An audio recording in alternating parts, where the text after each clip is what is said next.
Natural farming. Gujarat के सूरत में natural farming के ऊपर कुछ एक्सपेरिमेंट्स किए गए और इसी को काफ़ी ज़्यादा प्रेज किया है प्राइम मिनिस्टर नरेंद्र मोदी जी ने। नेचुरल फार्मिंग एक chemical free traditional farming method है। ये एक डाइवर्सिफाइड फार्मिंग सिस्टम है जिसमें क्रॉप्स, ट्रीज और लाइव स्टॉक को इंटीग्रेट किया जाता है। नेचुरल फार्मिंग एक इकोलॉजिकल फार्मिंग अप्रोच है जिसे एस्टैब्लिश किया था एक जापानीज फार्मर ने जिनका नाम है मासानोबु फुकुओका। उन्होंने 1975 के अपने एक बुक में इस फार्मिंग मेथड का मेंशन किया था जिसका नाम है the one straw revolution. Natural farming popularly do nothing farming के नाम से भी जाना जाता है। नेचुरल फार्मिंग और ऑर्गेनिक फार्मिंग, ऐसा लग सकता है कि ये दोनों सेम ही हैं, लेकिन ऐसा नहीं है। इनमें कई सारी डिफरेंसेस हैं, लेकिन पहले इनके बीच में जो सिमिलैरिटीज हैं उन्हें देख लेते हैं। पहला ये है कि नेचुरल फार्मिंग और ऑर्गेनिक फार्मिंग दोनों ही केमिकल फ्री फार्मिंग है, तो इसमें मोर और less poison free farming methods की ही यूज की जाती है।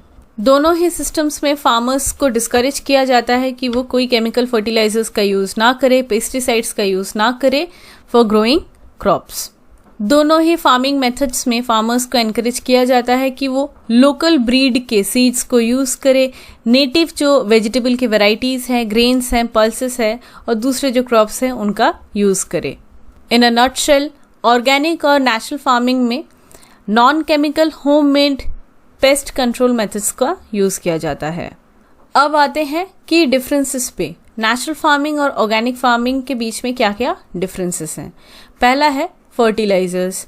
ऑर्गेनिक फार्मिंग में ऑर्गेनिक फर्टिलाइजर्स यूज किए जाते हैं जिनमें कंपोस्ट, काउ डंग, मैन्योर, इन सब चीज़ों का यूज किया जाता है। लेकिन नेचुरल फार्मिंग में ना ऑर्गेनिक फर्टिलाइजर्स का यूज किया जाता है, ना केमिकल फर्टिलाइजर्स का यूज किया जाता है। इनफैक्ट कोई भी एक्सटर्नल फर्टिलाइजर को सॉइल में ऐड नहीं किया जाता in case of natural farming.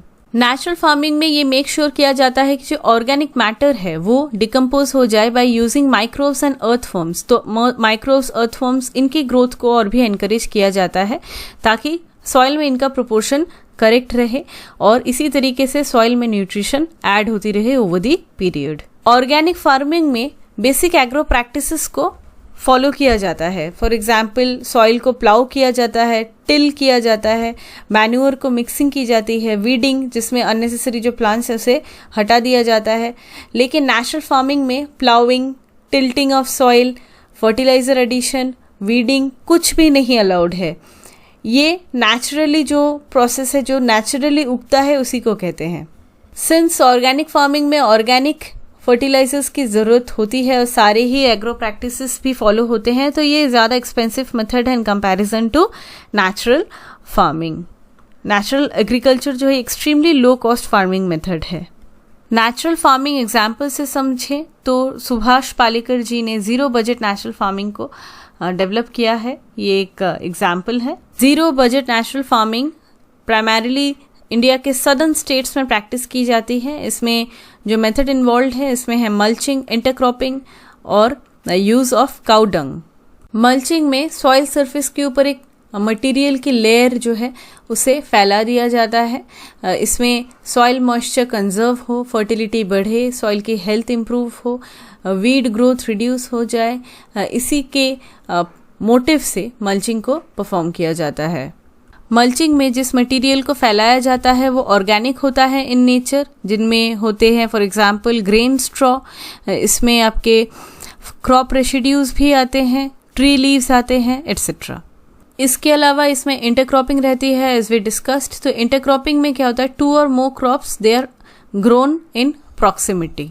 Zero budget natural farming के 4 पिलर्स हैं। एक है बीज अमृत, एक है जीव अमृत, मल्चिंग और वापसा। बीज अमृत में सीड ट्रीटमेंट की जाती है using local cow dung and cow urine.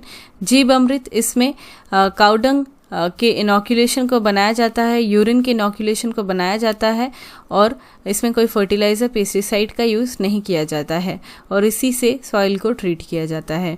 Mulching में एज डिस्कस्ड कि उसमें जो ऑर्गेनिक मटेरियल है उसे फैला के फेवरेबल सॉइल जो है उसे प्रोड्यूस किया जाता है, उसे धीरे धीरे डेवलप किया जाता है। और वफसा मतलब सॉइल मॉइस्चर, सॉइल मॉइस्चर के लिए, सॉइल एरेशन के लिए, सॉइल स्ट्रक्चर की इम्प्रूवमेंट के लिए, ह्यूमस कंटेंट को इम्प्रूव करने के लिए जो पिलर है वो है वाफसा। तो ज़ीरो बजट नेचुरल फार्मिंग जो है ये एक एग्जाम्पल है नेचुरल फार्मिंग के। इसके अलावा ऋषि खेती भी है।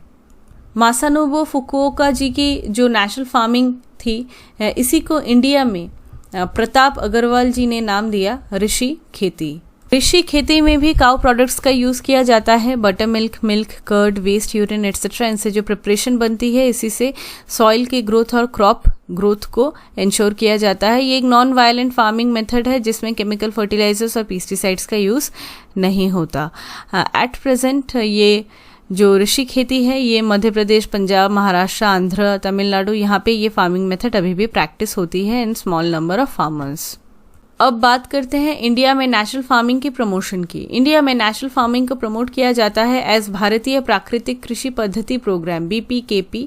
ये परंपरागत कृषि विकास योजना PKVY जो एक सेंट्रली स्पॉन्सर्ड स्कीम है, सेंट्रल गवर्नमेंट, स्टेट गवर्नमेंट दोनों ही इसमें फंडिंग करते हैं। इस स्कीम के तहत आती है भारतीय प्राकृतिक कृषि पद्धति प्रोग्राम। भारतीय प्राकृतिक कृषि पद्धति प्रोग्राम में ये इंश्योर किया जाता है कि ट्रेडिशनल इंडिजिनस प्रैक्टिसेस जो हैं वो प्रमोट हो और एक्सटर्नल सोर्सेस से परचेस ना करना पड़े इनपुट्स को। तो डिपेंडेंसी जो है वो कम हो जाती है दूसरे परचेस इनपुट्स के ऊपर। ये बेसिकली फार्म बेस्ड मेथड्स इसमें आते हैं। फॉर एग्जांपल फार्म में ही बायोमास की मल्चिंग, फिर ऑन फार्म काउडंग का यूज़ करना, यूरिन फॉर्मुलेशंस का यूज़ करना, सॉइल एरेशन को पीरियोडिकली उसको इंश्योर करना और सिंथेटिक केमिकल इनपुट्स को पूरी तरीके से एक्सक्लूड करना, ओमिट करना। तो ऑन फार्म टेक्निक्स हैं यहाँ पे, इसीलिए कोई भी दूसरी सोर्सेस दूसरी इनपुट्स को परचेस नहीं करना पड़ता है। ये जो प्रोग्राम है इसे अडॉप्ट किया है आंध्र प्रदेश ने, कर्नाटका, हिमाचल, फिर गुजरात, उत्तर प्रदेश, केरला, इन सब स्टेट्स ने इसे अडॉप्ट किया है। और ये काफ़ी इफेक्टिव भी रहा है according to studies, because production increase हुई है, सस्टेनेबिलिटी हुई है, वाटर यूज़, वाटर सेविंग होती है काफ़ी ज़्यादा इसमें, क्योंकि हमें पता है जहाँ पे इरिगेशन होता है बहुत ज़्यादा वहाँ पे वाटर का मिसयूज़ भी हो जाता है। और सॉइल हेल्थ इम्प्रूव हुआ है और फार्मलैंड इकोसिस्टम, सॉइल हेल्थ इन दोनों में भी इम्प्रूवमेंट देखी गई है। तो काफ़ी कॉस्ट इफेक्टिव एक फार्मिंग प्रैक्टिस है नेचुरल फार्मिंग।